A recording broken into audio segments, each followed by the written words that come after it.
Watch around में आपका फिर से स्वागत है। आज हम क्लास 10 का 9.1 का 11 नंबर बताने जा रहे हैं। 11 नंबर का फिगर किताब में आपका दिया हुआ है।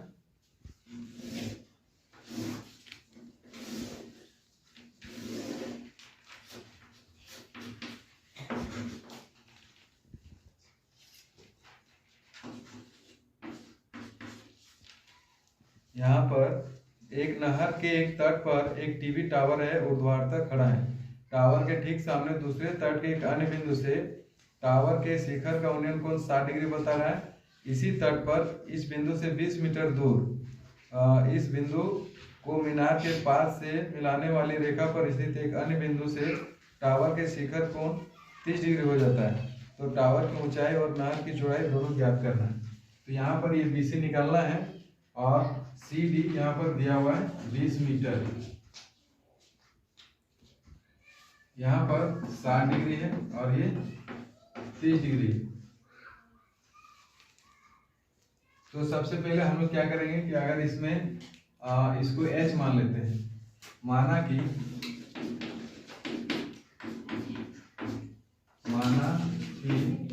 मीनार की ऊंचाई या टावर की ऊंचाई, टावर की ऊंचाई बराबर H मीटर। तो त्रिभुज ABC में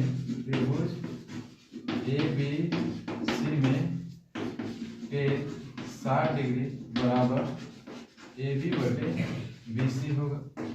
60 डिग्री का मान क्या होता है? √3। AB का मान H दिया है, यहाँ पर BC नहीं दिया है। तो BC जब निकालेंगे तो ये √3 बटा में चला जाएगा, H बाय √3 आता है। अब फिर त्रिभुज बड़ा वाला त्रिभुज ABD में जाते हैं। त्रिभुज ABD में tan 30 डिग्री, तो tan 30 डिग्री बराबर 20। उसी तरह से AB बटे BD, tan 30 डिग्री मान 1 बाय √3 होगा और AB का मान दिया हुआ है H, BD निकालना है। तो BD इक्वल टू हो जाएगा √3 इंटू H, √3H। इस तरह से हमारा BD पता चल गया और BC पता चल गया। BD में से BC को माइनस करते हैं तो DC होता है। BD माइनस BC बराबर DC। तो BD का मान √3H है और BC का मान H बाय √3 बराबर 20 मीटर। यहाँ से इसका एलसीएम लेते हैं √3 का, तो ये √3 गुना √3 3H होगा, माइनस √3 कट जाएगा तो H बचेगा इक्वल टू 20। 3H में एक H घटेगा तो 2H और ये √3 से गुना हो जाएगा तो 20√3। इस तरह से जब हम H निकालते हैं तो 20√3 और बटा में 2 से कट जाएगा तो 2 × 20, तो है 10√3 मीटर। तो H जो है AB का मान 10√3 मीटर है। यहाँ पर हम लोग देखते हैं कि BC बराबर H बाय √3 दिया है और H बराबर tan√3 मान हम लोग यहाँ निकाल चुके थे। तो ये BC बराबर H का मान tan√3 बिठाते हैं और ये √3 दिया है, √3 काट दिया, कितना है 10 मीटर। ये आंसर होगा। अब हम लोग क्वेश्चन नंबर 12 में आते हैं, जिसमें दिया है कि 7 मीटर ऊंचे भवन के शिखर से एक केबल टावर के शिखर का उन्नयन कोण 60 डिग्री बता रहा है और इसके बाद पाद का अवनमन कोण 45 डिग्री है। तो टावर की ऊंचाई क्या होगा? 7 मीटर ऊंचा भवन है, एक भवन है और एक टावर है। केबल टावर के शिखर का, भवन के शिखर से एक केबल टावर के शिखर का उन्नयन कोण, ये भवन है, भवन से जब हम केबल टावर के शिखर को देखते हैं तो उन्नयन कोण यहाँ पर बनता है, ये 60 डिग्री है। और फिर कह रहा है कि इसके पाद का अवनमन कोण 45 डिग्री है।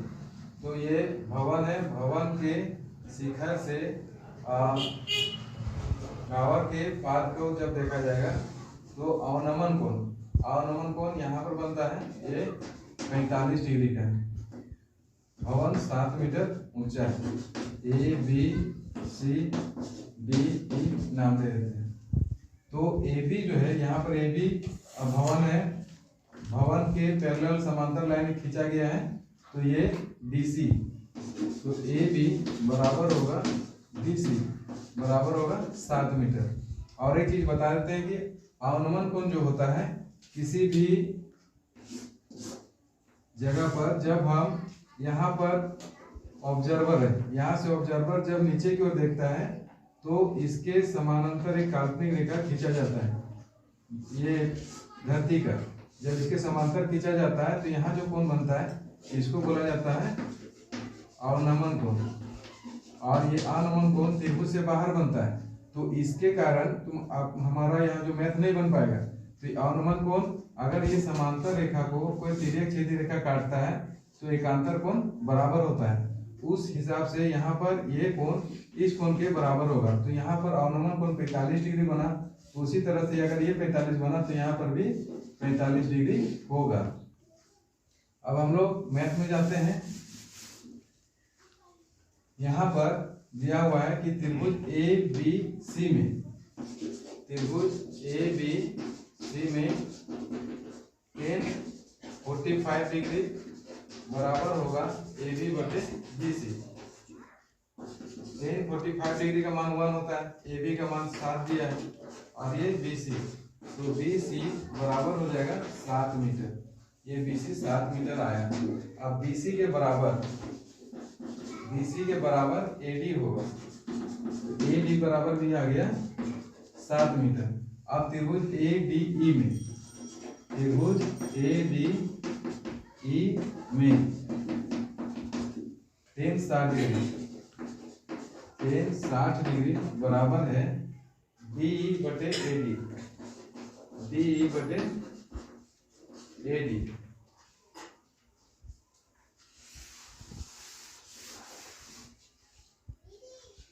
तो tan 60 डिग्री यहाँ पर लिखते हैं फिर से, tan 60 डिग्री बराबर डी बटे